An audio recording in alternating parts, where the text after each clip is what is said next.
What is going on, guys? Welcome back to another interview here on Fightful Overbooked. Today we are sitting down with a familiar face to fans of the Irish and UK scenes, Mr. Damien Corvin. How are you doing today, Damien? Yeah, I'm good, bud. How's you?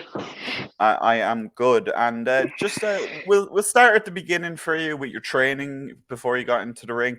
You did start off with another familiar face for the Irish fans, Mr. Finn Balor, otherwise known as Fergal Devitt. What was training with him like, and learning from him? Yeah, I mean, with Fergal, I done very little training with Fergal. Because obviously I live up north and he was based in Japan, I only managed to do a few camps with himself. Whenever he came back to Ireland, Paul Tracy and the boys would have held them down at the NWA Ireland training school. So, when I had the opportunity, training with Fergal was awesome. But my main training came from Bonesaw and Duncan Disorderly, the other two members of the Kings of the North. They were the boys that kind of trained me week in, week out, and they're kind of the reason why I am where I am now. And you did just mention them, they're the Kings of the North. As far as teaming with them goes, obviously with Kings of the North, you are a multi-time tag team champion across multiple different promotions. Is there a particular reign that stands out to you, or win one of those tag title wins that really sticks out to you? I mean, I think one of the biggest ones for us was obviously the winning the titles for the fifth time. It was me and Duncan. We won those titles in Belfast, and the reason that it just kind of stands out is that we had some of the guys from Angel Wishes, one of the charities over in Northern Ireland for children's cancer, in the crowd. One of the kids, Bailey, he was there. He wasn't going to really make it through the show, but he powered through and got through the show. So when we won the belts, we kind of got to celebrate a bit with him. And then, unfortunately, Bailey passed away pretty much the next day.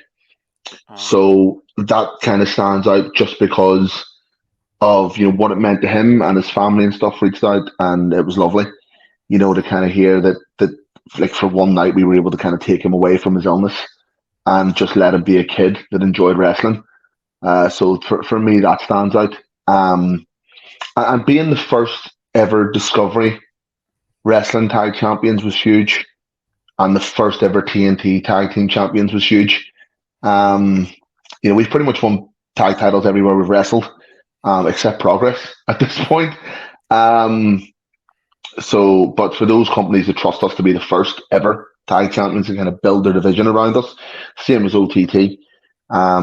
It's a massive honor and a massive pat in the back that we were the standard for tag team wrestling. They saw that and they used us to elevate their division.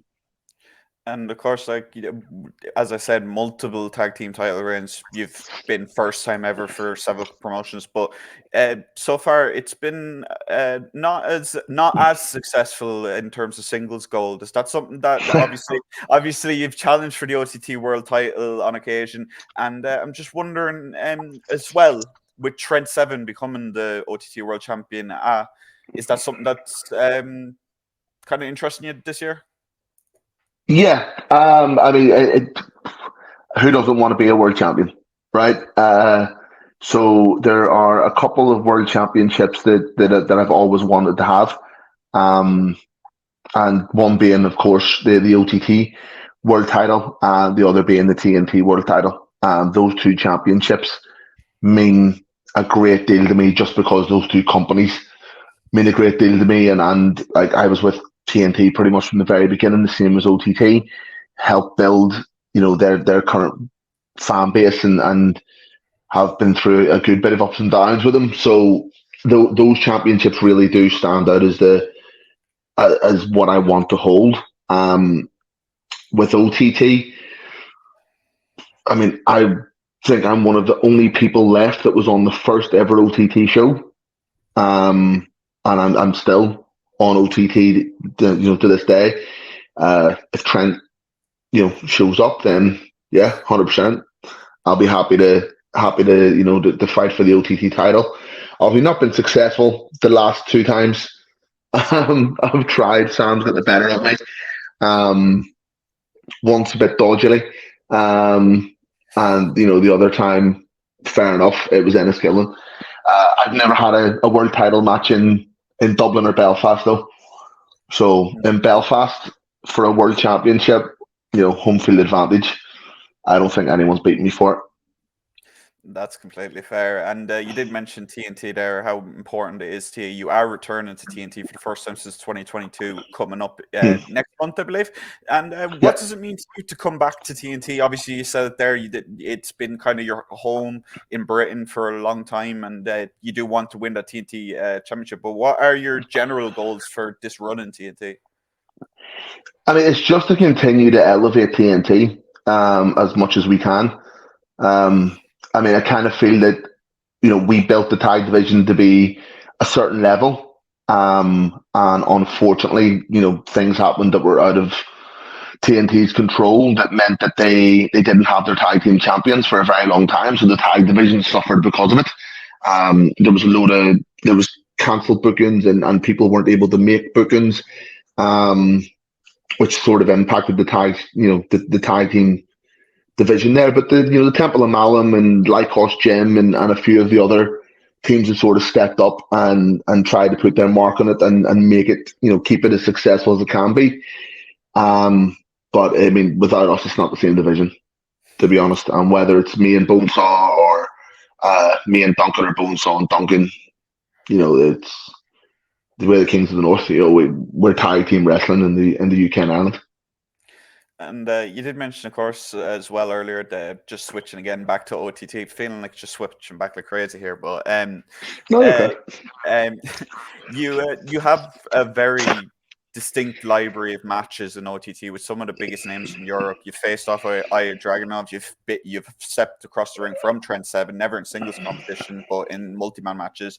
You faced off with United Empire, Will Ospreay, Kyle Fletcher. Do any of those matches stand out to you as a memory, as like one of your biggest matches to this day?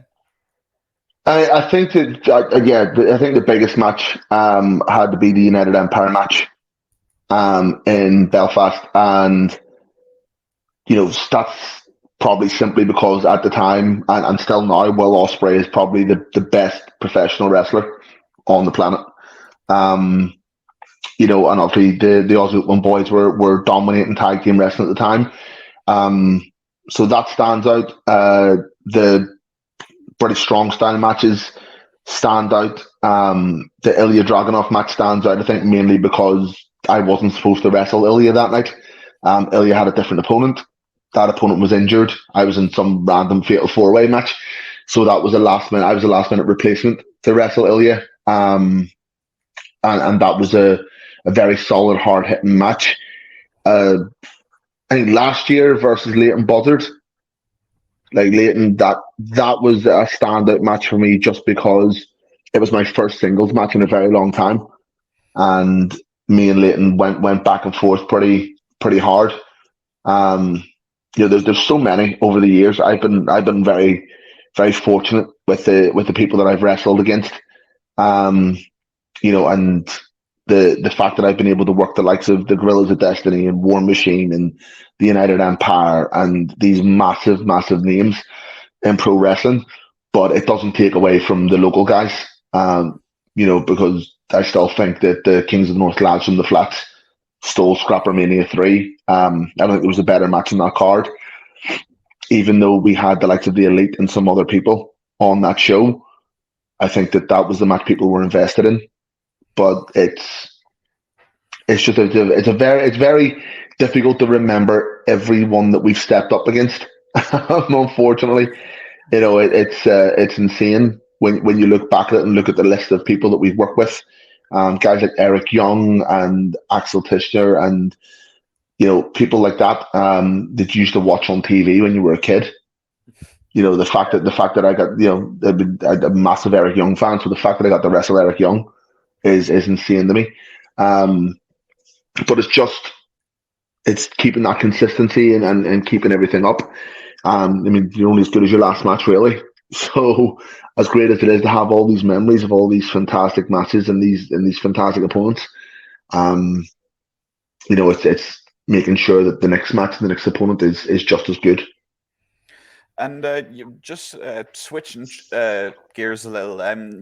Over the last few years, you have had a couple of extra appearances for the major companies. Once with AEW for All In, and second for WWE with SmackDown in London. And just wondering what those two experiences were like. Was there any major differences between those experiences, or so on? Again, I'm very fortunate that I've worked incredibly hard, and that hard work has been noticed, and I've been given the opportunities, whether it was the tryout with WWE in 2019, pre-pandemic, unfortunately, or whether it has been the extra work at SmackDown and Money in the Bank last year, or at AEW. It's great to have those experiences. I mean, honestly, the difference being is one is WWE and one is AEW. It's very difficult to put into perspective what the differences are. On SmackDown, myself, DeReese, Andy Wild, RP Davis, a couple of other lads got to be in the ring with arguably the biggest star in professional wrestling at the minute, with Roman Reigns on SmackDown. And it was part of one of the biggest storylines in the last, decade in professional wrestling, that Bloodline storyline. So, I mean, that was a very unique experience.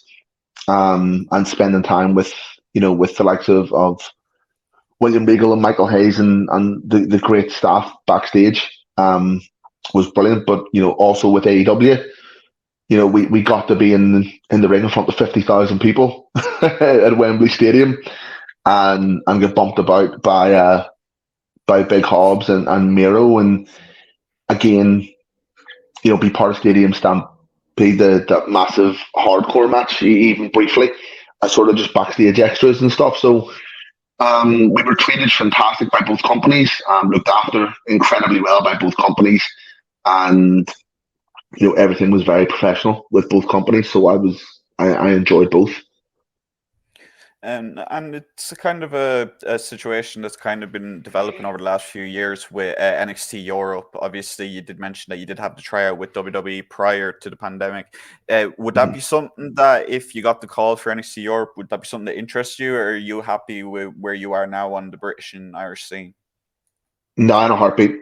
I'd be there in a heartbeat, to be honest. NXT UK, I thought was a phenomenal product. I thought the pandemic kind of torpedoed it a little bit. And what they were able to do through the pandemic and more is just credit to everyone there. And if you go back and watch the likes of the Takeover Blackpool and, the Worlds Collide shows and stuff like that, the NXT UK roster was fantastic, and it's testament to that as to how many are on NXT, Raw, and SmackDown at the minute. So if the opportunity for NXT Europe came up, I'd be there. And selfishly, as much as I love the Irish and the UK scene and want to continue to help it build, I want to sign for WWE, and I want to sign. And as much as it would be great to go to NXT or SmackDown or Raw, or any of those brands, to be able to to be there at the start of a new brand and kind of kickstart that and spearhead that and build that. That's that would be an opportunity you couldn't pass up. I did obviously mention your goals in TNT, but is there any separate goals this year that you have? Just in general, is there anything that's in the back of your head that you want to achieve this year? Yeah, I would like to get out more into Europe. There's a couple of promotions that I've seen across Europe that just look like they would be a great fun. They're very professional looking, but they have amazing rosters, the likes of Bodyzoy, APC Catch, places like that. So HCW, I'd like to head into Europe a little bit more. I'd like to do a little bit more heavyweight stuff. Obviously, the Atlas division and Progress really interests me. I've worked incredibly hard since the start of August to pack on like 40 pounds. So I've gone from like 215 to just over 250. Um, in order to kind of set myself apart and be a different type of wrestler. So, I'd like to do a lot of work with them and with the Atlas division. And, again, OTT, World Heavyweight Champion, TNT, World Heavyweight Champion. Um, those are massive goals. Also, Progress Tag Team Champions is a massive goal because we haven't won those. That's kind of a blemish on the record that I'd like to strike out. But I mean that's mainly it, and it's just to work as much as possible, to enjoy what I'm doing is a massive thing for me, and I am enjoying it, which is great. So that's pretty much what I'm aiming for this year. And you did mention it there that you've put on a good bit amount of muscle and weight to kind of just be in the heavyweight mix now. Is there anything that came with putting on that weight that surprised you when you were in the ring? Yeah, I gassed a lot quicker. Yeah, I gassed a lot quicker. So I've had to up my cardio, something shocking, which has also meant upping my calories even more. So it's fun to try and force feed yourself and to get bigger. But yeah, I got winded a lot quicker than I thought I was going to get winded. And sometimes even your body image, yeah, that kind of creeps in. Bit of body dysmorphia sort of creeps in. I used to be like 202 and lean as lean can be. Now I'm 50 pounds heavier, so the abs aren't there anymore, which is heartbreaking. So yeah, things we got there. I didn't really expect it to have as much of an impact that way, but it did. Just from a body image point of view. But it took me a while to sort of embrace it and like figure out where I was going with it. Like I said, I got winded a lot quicker, and like things hurt more. Yeah. You would have thought it was the opposite, to be honest. You would have thought, oh yeah, the less fat and the less size you have on you, the more painful it's going to be when you get slammed down. But like a superplex when you're 250, that's 250 pounds, like hitting the floor. So it kind of things hurt a lot more than it did when I was smaller. But it means you don't have to dive anymore or do anything, overly dangerous. I can leave that to the likes of, Jay and Leon Slater and Robbie X and stuff. They can do all that cool flip stuff that I can't do, and I can, just drop somebody with a uranagi or a kick in the face, Stick with the meat. Yeah. So just winding down a little, I do have to ask you a little. Someone who you've kind of struggled to get a win over, fellow Belfast man, Mr. Big Damo. You haven't managed to beat him in singles competition yet, but is that something that in the future you do want to kind of get under your belt to win over him? Definitely. Yeah. Yeah, I mean, like Damo is, he's one of the measuring sticks for this country. Whether we're on the same page or not, he's one of the measuring sticks for this country. The first match I kind of took it too friendly. I was too nice, and it bit me in the ass. And I got crushed 6 or 7 times, by like 300 pounds. So that wasn't pleasant. And the second match, he was pissed at me, so he battered me a good bit. And I kind of took myself out of that match with the table. So like, I'd like to beat him. I kind of need to figure out how to do it first, if I'm honest. He's big and he's strong and he's experienced, and he hits hard. And if he lands on you, it hurts like hell. So I wouldn't mind, but I wouldn't mind beating him with the championship on the line. Like I wouldn't mind it meaning just a little bit more. Big Belfast marquee match would be great. So maybe to take that world title from Trent first, and then I can beat Damo. And just one final question. Obviously, the names of the OTT roster and who appear on each show are just getting better and better. The younger stars. at Gaff Party Belfast, you did actually wrestle Limo, who a lot of people are getting behind. Who stands out for you in the young lads? Who for you is the standout stars there that for the future of Irish wrestling? I'm a really big fan of Con Kelly. A really big fan of Con Kelly. He's like a little pit bull. You can't like that. Like that. I battered that kid on multiple occasions, and he just keeps coming at you. He's got that Jamie Noble sort of like that stature, and he just comes at you, and he hits hard. So I'm a massive fan of Con Kelly. I think Anita Vaughan's fantastic. I think she's got a great look, and she's coming on brilliant. And there's some of the younger guys who are maybe only on Contenders shows at the moment that maybe you're not seeing as much of. Of the likes of Belfast or in Dublin that are putting the shift in and are getting there. And are going to make an impact. I know Con started tagging with Luke as well, the Irish Wolfhound. So that's a nice addition to the tag division. They're great kids, and they work really hard. Obviously, the likes of Renzo and Josh from BDE. They're big guys. Santos is a big guy. So like I from a heavyweight standpoint, that it's great to have those guys coming about. But like I mean honestly, I would keep an eye on Con, because he's if you've seen his match against Damo and Enniskillen and his matches against me, and even more, like that kid can take a beating, and it's only so long before he starts beating other people. And that's all we're going to have time for today. But Damien, thank you so much for sitting down with me. If you want to tell people where to find you, where you're going to be wrestling coming up. Yeah, I mean, if you want to find me online, it's Corvin NI. It's not Corvini. It's Corvin NI for Northern Ireland. It's always confusing. But like wrestling wise, we are in TNT on April 6th in Liverpool. Discovery Wrestling April 28th. In Edinburgh, it's Portobello Town Hall, just outside Edinburgh.